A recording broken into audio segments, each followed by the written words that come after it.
Gilgit Baltistan election کے سلسلے میں مہم کے سلسلے میں گلگت بلتستان میں موجود ہیں ویڈیو لنک کے ذریعے. آج وہ بھی اس جلسے میں شریک ہوں گے اور بلاول بھٹو اس وقت خطاب کر رہے ہیں. کی تنظیم، کوئٹہ کی تنظیم، ہمارے جیالو، تمام سیاسی جماعتوں کے جمہوری کارکن، السلام علیکم. میں گلگت بلتستان سے شگر کے پہاڑوں سے آپ سے مخاطب ہوں. جو شادی ہال نہیں بنا سکتے ہیں، آپ سب نے دکھایا. آپ نے نہ صرف گجرانوالہ اسٹیڈیم کو بھرا دیا مگر اس کے ارد گرد کے سارے سڑکوں کو بھرا کر آپ سب نے دکھایا. آپ نے نہ صرف گجرانوالہ اسٹیڈیم کو بھرا دیا مگر اس کے ارد گرد کے سارے سڑکوں کو بھرا کر اسلام آباد کو ایک واضح پیغام بھیجا تھا. جو کہتے تھے کہ کراچی کا جلسہ ناکام ہوگا، مزار قائد کے ارد گرد جو عوام کے سمندر نے تاریخی جلسہ کر کے اپنا ریفرنڈم کا فیصلہ سنا دیا. کامیاب کر کے آپ نے صرف پورا ملک مگر پورا دنیا کو دکھا دیا ہے کہ پاکستان کے عوام ایک طرف ہے اور سلیکٹڈ حکومت اور ان کے سہولت کار دوسری طرف ہے. جو آج بھی یہ خواب دیکھ رہے ہیں کہ کس کار دوسری طرف ہے، جو چاہے اپوزیشن کا اتحاد ٹوٹ جائے، ان کے لیے پاکستان پیپلز پارٹی کا چیئرمین ہوتے ہوئے میرا ایک واضح پیغام ہے کہ پاکستان پیپلز پارٹی نہ movement of the restoration of democracy سے پیچھے ہٹی، نہ alliance of the restoration of democracy سے پیچھے ہٹی، اور نہ ہم پی ڈی ایم سے پیچھے ہٹیں گے. بڑے محنت سے، بڑے مشکل سے اس پاکستان ڈیموکریٹک موومنٹ کی بنیاد ہمارا اے پی سی میں رکھے گئی. ہم آگے 2 قدم بڑھ سکتے ہیں مگر پیچھے ہٹنے والے میں سے نہیں ہیں. ساتھیوں، میں پوچھتا ہوں کہ آپ اس ملک کا سب سے بڑا صوبہ ہونے کے باوجود، اس ملک کے سب سے زیادہ وسائل کے مالک ہونے کے باوجود، گیس سے لے کے سونا تک کے مالک ہونے کے باوجود، کیا اس دھرتی کے عوام کی قسمت میں لکھا گیا ہے کہ وہ ہمیشہ غریب ہی رہیں گے؟ نہیں، بالکل نہیں. بلوچستان کے عوام غیرت مند عوام ہے. بلوچستان کے لوگ اپنے حقوق لینے جانتے ہیں. بہادر عوام ہے، غیرت مند عوام ہے. اپنے حقوق حاصل کرنے کے لیے اس صوبہ کے عوام نے اپنا خون دیا ہے، خون. بلوچستان کے عوام کا سر کٹ سکتا ہے مگر کسی کے سامنے جھکیں گے نہیں. کہیں نہیں لکھا ہے کہ بلوچستان کے عوام میں قسمت میں لکھا گیا ہے کہ وہ ہمیشہ کسی سلیکٹڈ یا سلیکٹر کا غلام ہی رہیں گے. عوام چاہے وہ کوئٹہ کا ہو، کراچی کا ہو، یہ ان کی اوبی کے شارٹ، ان کی اوبی کو لائیو کیا ہوا ہے. اب اپنا آزادی، یہ ہمارا فریم نہیں ہے، ہمارا کیمرہ نہیں ہے. یہ جمہوری آزادی چاہتی. کراچی کا ہو، گجرانوالہ کا ہو، عوام اب اپنا آزادی چاہتی ہے. عوام اپنی جمہوری آزادی چاہتی ہے، اپنی زندگی عزت کے ساتھ گزارنے کی آزادی چاہتی ہے. عوام اپنا زمین اور اپنا وسائل کا مالک ہونے کا آزادی چاہتے ہیں. عوام غربت سے آزادی چاہتے ہیں، بے روزگاری سے آزادی چاہتے ہیں، بھوک سے آزادی چاہتے ہیں، سوچنے کی آزادی چاہتی ہے، بولنے کی آزادی چاہتی ہے, سانس لینے کی آزادی چاہتی ہے. یہ کس قسم کی آزادی ہے جہاں نہ عوام آزاد, نہ سیاست آزاد, نہ صحافت آزاد, نہ ہمارا عدلیہ آزاد. آپ کو آپ کا آزادی دلوانے کے لیے, آپ کو آپ کا حق دلوانے کے لیے آج اس ملک کے سارے جمہوری قوتیں, سارے جمہوری جماعتیں نہ صرف ایک سٹیج پہ ہیں مگر ہم سب ایک پیج پہ ہیں. اور اب باقیوں کو عوام کا سٹیج پہ, عوام کا پیج پہ آنا پڑے گا, ورنہ ان سب کو گھر جانا پڑے گا.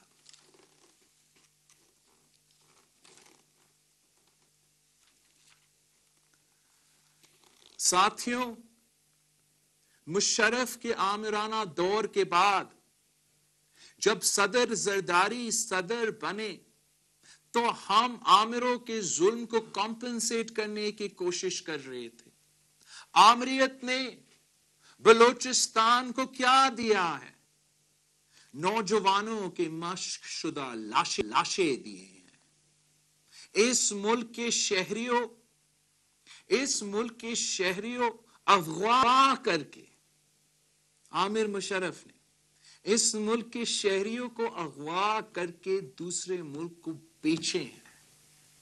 یہ شخص جو دوسرے کے خلاف غداری اور کرپشن کے فتویٰ باندھتے تھے, پاکستان کی شہریوں کو بیچتا تھا. اس سے بڑا کوئی کرپشن نہیں ہو سکتا, اس سے بڑا کوئی غداری نہیں ہو سکتا. اور ویسے ہی یہ بگورا قاتل اب سرٹیفائیڈ غدار بن چکا ہے.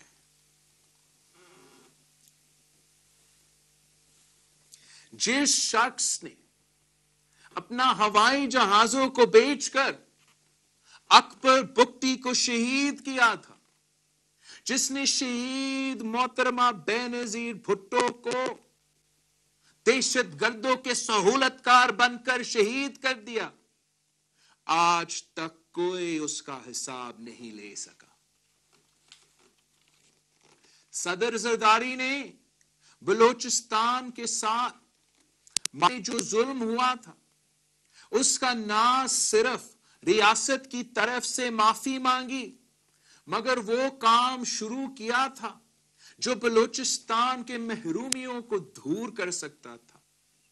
18ویں ترمیم کے صورت میں جمہوریت کو بحال کیا, صوبوں کو وہ حقوق دیے جو 70 سال سے ان کا حق تھا مگر ان کو نہیں دیا گیا. وہ صوبائی خود مختاری جو بلوچستان کے عوام کے مطالبہ تھا, جو بھٹو کا وعدہ تھا, ہم نے 18ویں ترمیم میں پورا کر دیا.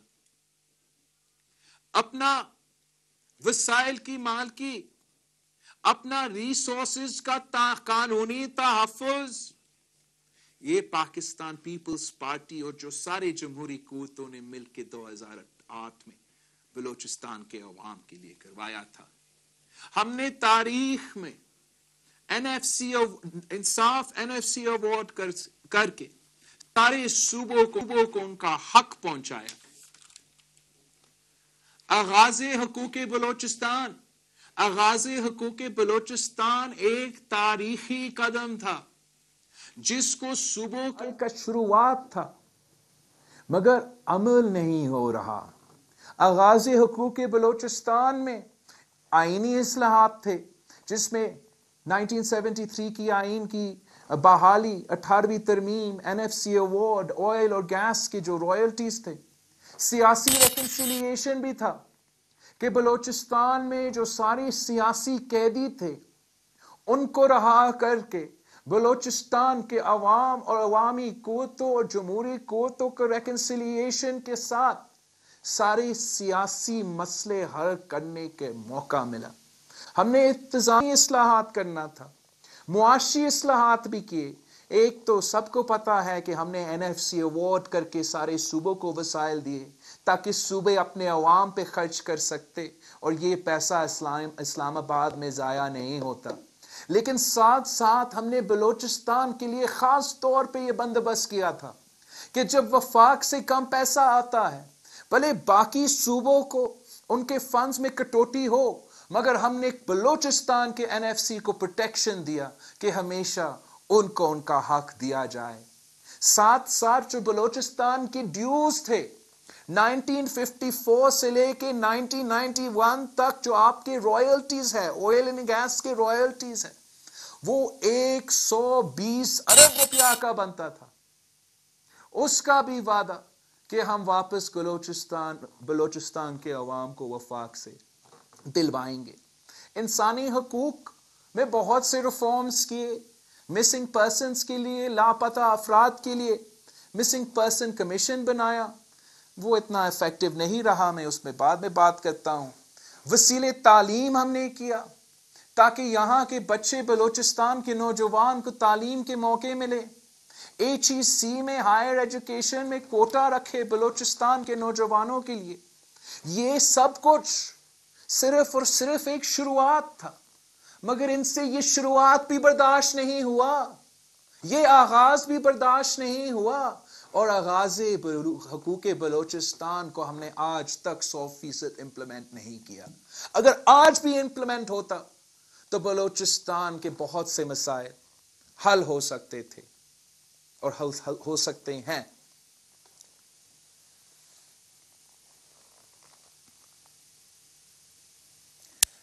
CPEC, China Pakistan economic corridor, सब CPEC का ढोल बजाते उनको पसंद आता है, मगर ये जो बहुत मुश्किल से नेगोशिएशंस हुए थे, 4 साल सदर जरदारी ने CPEC की क़याम के लिए मेहनत की। ये मंसूबा मुल्क के पसमानदा इलाकों के लिए था। ये गिलगित बल्तिस्तान, फाटा और ख़ास तौर पे हमारा बलूचिस्तान के लिए मंसूबा था। एहसासे महरूबी को दूर करने के लिए और पूरे मुल्क में मुआशी खुशहाली ले आने के लिए ये एक इनकलाबी मंसूबा है। लेकिन जो आज CPEC कहते हैं, इसको गेम चेंजर कहते हैं, आपको समझना चाहिए, सोचना चाहिए, समझना चाहिए कि बलूचिस्तान और बलूचिस्तान के अवाम के गवादर के बगैर गिलगित बल्तिस्तान और गिलगित बल्तिस्तान के सरहदों के बगैर आपका कोई CPEC नहीं बनता, कोई CPEC नहीं होता। इस मुल्क के लिए CPEC के तौर पे जो मुआशी तरक्की होनी है, जो गेम चेंजर होनी है, वो नहीं होता। अगर CPEC है, पाकिस्तान की मुईशत में एक गेम चेंबर के तौर पे CPEC आया है, तो हमें शुक्रिया कहना चाहिए गवादर के अवाम के और गिलगित बल्तिस्तान के अवाम के। इतने साल हो चुके हैं गवादर और गिलगित बल्तिस्तान के अवाम को ये क्यों महसूस हो रहा है कि इस CPEC में उनके लिए कोई फायदा नहीं? गवादर हो या गिलगित बल्तिस्तान हो, यहां के अवाम को हमने आज तक CPEC का असल फायदा क्यों नहीं पहुंचाया? हमें मुकामी लोगों को CPEC का फायदा पहुंचाना पड़ेगा अगर हम चाहते हैं कि CPEC का मंसूबा कामयाब हो। और अगर CPEC को कामयाब होना है तो सबसे पहले उनको तरजीह देनी है।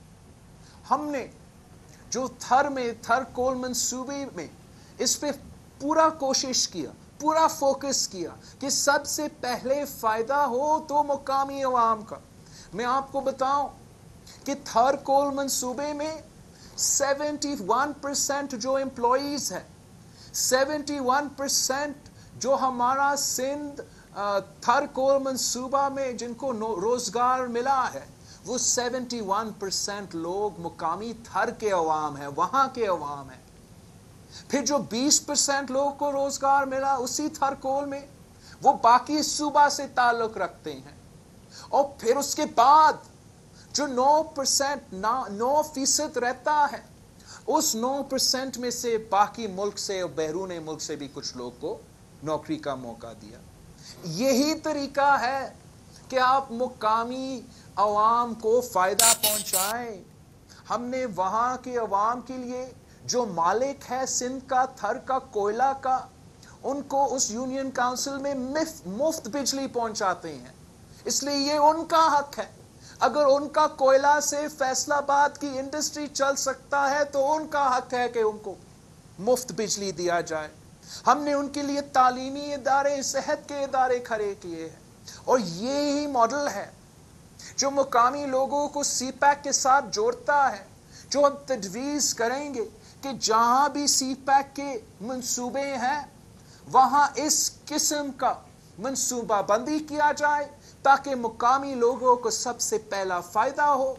अगर ये काम किया जाएगा तो सीपैक से तरक्की मिलेगा, सीपैक कामयाब भी होगा, वरना इसका नुकसान भी हो सकता है, खतरे भी हो सकते हैं।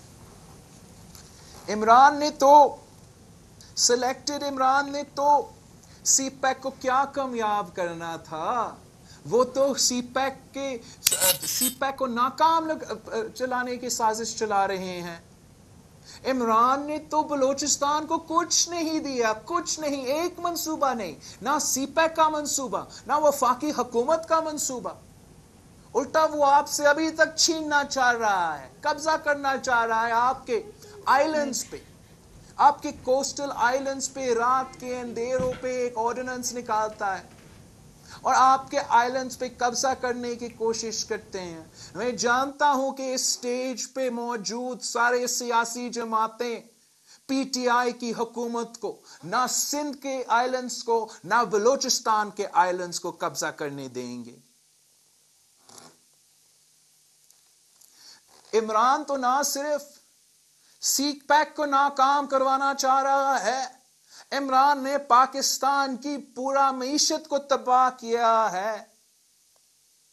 ये तबाही है, तब्दीली नहीं।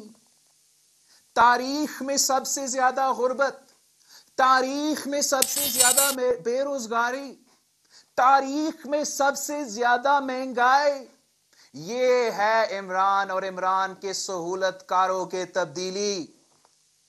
आज क्वेटा में जो खाने पीने के अशिया है उनके कीमत देखे। आटा का मैंने सुना है कि आटा का 1400 रुपये पे, और आपके जो तंदूर वाले हैं वो भी सरापा एहतजाज है। टमाटर 200 रुपया, दाल 300 रुपया, मुर्गी 300 रुपया, और दवाइयों को देखे। इस दौर में जहां हम एक ग्लोबल पैंडेमिक से गुजर रहे हैं, कोई हफ्ता नहीं गुजरता जहां इमरान दवाइयों की कीमत में इजाफा नहीं करता। ब्लड प्रेशर का दवाई पहले 150 रुपया होता था, अब 400 रुपया है। शुगर का, डायबिटीज का दवाई, जो पूरे पाकिस्तान में डायबिटीज एक बहुत बड़ा मसला है, 600 रुपया से लेके 1000 रुपया पहुंच चुका है। जो एस्मा है, इनहेलर जो आपको मिलता है एस्मा के लिए, जब सांस लेने की तकलीफ होता है, वो 900 रुपया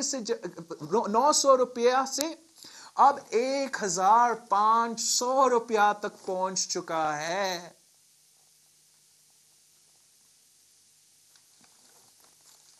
ये तारीखी महंगाई का सामना करते हुए हम अवाम को क्या कर सकते हैं? गरीब अवाम जाए तो कहां जाए? आज इस मुल्क के गरीब अवाम बोझ उठा रहे हैं इस नालायक हुकूमत का, इस नाअहल हुकूमत का, इस सिलेक्टेड हुकूमत का बोझ पाकिस्तान का आम आदमी उठा रहा है। ये मारते भी है और रोने भी नहीं देते। आप लापता अफराद का जो इशू है उसको देखिए। क्या ये कई किसी और ममालिक में आपको ये एग्जाम्पल मिलता है कि हर शहर से, हर सूबा से उस मुल्क के अवाम लापता हो रहे हैं, अवाम गायब होते हैं, अवाम को अगवा किया जाता है, और इस पे ना मीडिया बोल सकती है, ना अदलिया इंसाफ दिलवा सकती है, ना पार्लियामान कुछ कर सकता है। उनको, उनके खानदान, उनके वालिदैन सालों साल दर बदर फिर रहे हैं और रियासत कोई मदद नहीं कर रही। ये जुल्म जो पाकिस्तान में मुसलसल होता आ रहा है, लापता अफराद का जो इशू है, ये जुल्म को खत्म होना पड़ेगा, बस करना पड़ेगा। अपने अवाम के साथ बुनियादी इंसाफ, उनके बुनियादी हकूक दिलवाना पड़ेगा। अगर ये जुल्म चलता रहता है तो मेरा नहीं ख्याल कि ये मुल्क इस जुल्म को बर्दाश्त कर सकेगा, ये मुल्क बच सकेगा। मैं मुतालबा करता हूँ, मैं जानता हूँ कि स्टेज में मौजूद सारे जमातें मेरे इस मुतालबात में हम सब एक हैं कि लापता अफराद का जो इशू है, इसको हमेशा के लिए ख़त्म होना पड़ेगा, ताकि हम एक मॉडर्न ममालिक, एक जमहूरी ममालिक अपने आप को तो कह सके। ये मजाक देखे, ये कितना मजाक है कि वही आदमी जो नैब का सरबराह है, जो नेशनल अकाउंटेबिलिटी का ब्यूरो का सरबराह है, जिनके नैब के कैद में ज्यादा लोग फौत हो चुके हैं, more people have died in the National Accountability Bureau's custody, ज्यादा लोग नैब में फौत हो चुके हैं कंपेयर टू अमेरिका का ग्वांटानामो बे। ये है वो आदमी जिसने मिसिंग पर्सन्स के लिए इंसाफ करना है, वो आदमी जो सदर जरदारी को गिरफ्तार करके उनके बेटियों को दुख पहुंचाता है, वो आदमी जो मियां मोहम्मद नवाज शरीफ के सामने उसकी बेटी को गिरफ्तार करके वालिद को दुख पहुंचाता है, उस आदमी से कोई उम्मीद रखा जा सकता है कि वो बलोचिस्तान के, क्वेटा के, सिंध के, पख्तूनख्वा के लापता अफराद को घर पहुंचा सकता है? ये इंसाफ के साथ मजाक है, ये इन खानदानों के साथ मजाक है कि इस जालिम आदमी को ये रिस्पॉन्सिबिलिटी मिला है कि वो लापता अफराद को बाजियाब करे।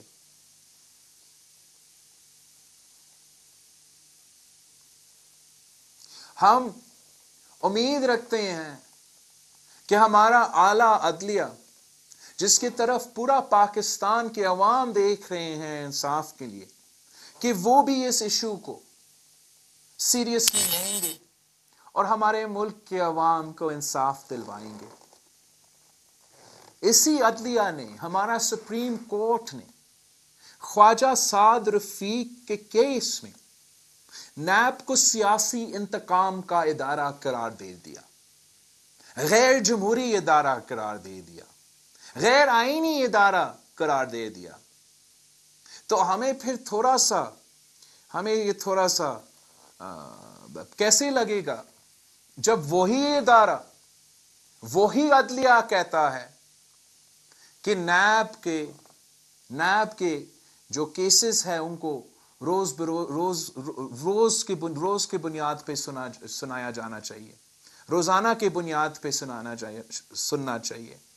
उम्मीद है कि अगर सुप्रीम कोर्ट ऐसा हुक्म नैब के लिए दिलवा सकती है तो जल्द ही हमारा ऑनरेबल सुप्रीम कोर्ट रोजाना के बुनियाद पे हमारा मिसिंग पर्सन्स का भी केस लगाएगा।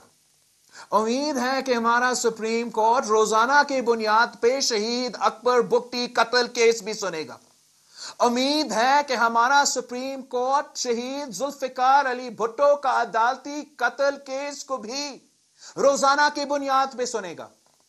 उम्मीद है कि शहीद मोहतरमा बेनजीर भुट्टो के कत्ल केस हमारा सुप्रीम कोर्ट रोजाना की बुनियाद पे सुनेगा। कुछ हम उम्मीद ही रखते हैं कि हमारा मौजूदा सुप्रीम कोर्ट, हमारा आज का सुप्रीम कोर्ट इंसाफ के साथ देगा, जमहूरियत के साथ देगा, अवाम के साथ देगा। और माजी की तरह इसलिए आपको पता है कि माजी में हमारा अदलिया ने अफसोस के साथ हर आमर के साथ दिया है, गैर जमहूरी कुव्वतों के साथ दिया है। मगर हम अब उम्मीद रखते हैं कि आला अदलिया जमहूरियत के साथ देंगे, इंसाफ के साथ देंगे। और जो जुल्म माजी में होता रहा, जहां the judiciary of Pakistan has served as the midwife to dictatorship and authoritarianism, अब ये गलती फिर से रिपीट नहीं होगा और हर फैसले में आला अदलिया सिर्फ और सिर्फ जमहूरियत और इंसाफ के साथ देगा। इमरान खान का ये कोशिश है कि वो इस मुल्क के हर इदारा को इमरान खान अपना टाइगर फोर्स में तब्दील करना चाहता है। क्या आप इनको ये करने देंगे? मैं जानता हूं कि पाकिस्तान पीपल्स पार्टी और पाकिस्तान पीपल्स पार्टी के जियाले इमरान खान को इस मुल्क के इदारों को तबाह नहीं करने देंगे, टाइगर फोर्स में तब्दील नहीं करने देंगे। पूरी दुनिया ने देखा कि कराची में क्या हुआ, जिस नाइंसाफी के साथ मरियम शरीफ और कैप्टन सफ्दर के साथ जो जुल्म हुआ। मगर साथ साथ पूरी दुनिया ये भी देखा कि इमरान खान सिंध पुलिस को अपना टाइगर फोर्स बनाने की कोशिश कर रहा था। और मैं सलूट करता हूं सिंध पुलिस को जो इमरान खान का टाइगर फोर्स नहीं बने। यही उसका कोशिश है। इमरान खान चाहता है कि पाकिस्तान का रेंजर्स को भी वो टाइगर फोर्स में तब्दील करे। इमरान चाहता है कि इस मुल्क का इंटेलिजेंस एजेंसीज, हमारा ISI, जो भारत और पूरी दुनिया डरते हैं, इमरान खान कोशिश कर रहा है कि हमारा ISI को भी उनका अपना टाइगर फोर्स में तब्दील किया जाए। हम इनको इजाजत नहीं देंगे। आज भी आपने देखा क्वेटा के एयरपोर्ट में, आज नहीं कल रात, क्या हुआ? एक मुंतखब नुमाइंदा जो जनूबी वजीरिस्तान से ताल्लुक रखता है, मोहसिन दावर साहब को एक क्वेटा की एंट्री की इजाजत नहीं है। ये इस मुल्क में हमें दूसरे सूबे में दाखिल होने के लिए वीजा की जरूरत है? मुझ पे भी पाबंदी लगाई गई कि मैं बलोचिस्तान में इलेक्शन कैंपेन में नहीं आ सका। और आज मैं देख रहा हूं कि एक मुंतखब नुमाइंदा को इजाजत नहीं दे रहे हैं। ये तो हमारा ASF को भी टाइगर फोर्स में तब्दील करना चाह रहे हैं। ये फ्रंटियर कोर को भी अपना टाइगर फोर्स में तब्दील करना चाह रहा है। इमरान तो इस मुल्क का अदलिया, आपने नहीं देखा उस दिन कैसे वो हुक्मनामा जारी कर रहा था अदलिया के लिए अपना तकरीर में? वो हमारा अदलिया को टाइगर फोर्स बनाएंगे, इसको इजाजत नहीं देंगे। और ये तो हमारा फौज को भी टाइगर फोर्स में तब्दील करना चाह रहा है। कोई पाकिस्तानी इमरान को यह इजाजत नहीं देगा। हम अपने सारे अदारे को ओन करते हैं। ये हर पाकिस्तानी के इदारे हैं, ये हर पाकिस्तानी जमात के इदारे हैं। ये किसी एक जमात के इदारे नहीं हैं, किसी एक शख्स के इदारे नहीं हैं। ये पाकिस्तान के अवाम के इदारे हैं, इमरान के टाइगर फोर्स नहीं। और जब तक हम में दम है, हम इमरान खान को हमारे इदारे तबाह नहीं करने देंगे। उनके सियासी रोल को हम इजाजत ही नहीं देंगे कि वो कोई सियासी कदम उठा सके। और यही हमारा अपील है, यही हमारा मुतालबा है, यही वजह है कि हम पूरे पाकिस्तान से, आज क्वेटा से, पूरे पाकिस्तान से अपील कर रहे हैं कि पाकिस्तान डेमोक्रेटिक मूवमेंट का साथ दे, हमारा साथ दे, ताकि हम पाकिस्तान के इदारे को बचा सके, ताकि हम पाकिस्तान को बचा सके, आपका जमहूरियत को बहाल कर सके, आपका आजादी को बहाल कर सके। मैं जानता हूं कि पूरे पाकिस्तान एक तरफ है और वो एक कठपुतली दूसरी तरफ है, تو پھر دنیا کی کوئی طاقت ہمارے راستہ نہیں روک سکتا. انشاءاللہ تعالی جلد ہی ہم آپ کا جمہوریت، آپ کا آزادی بحال کریں گے. آپ سب کا بہت بہت مہربانی. پاکستان زندہ باد.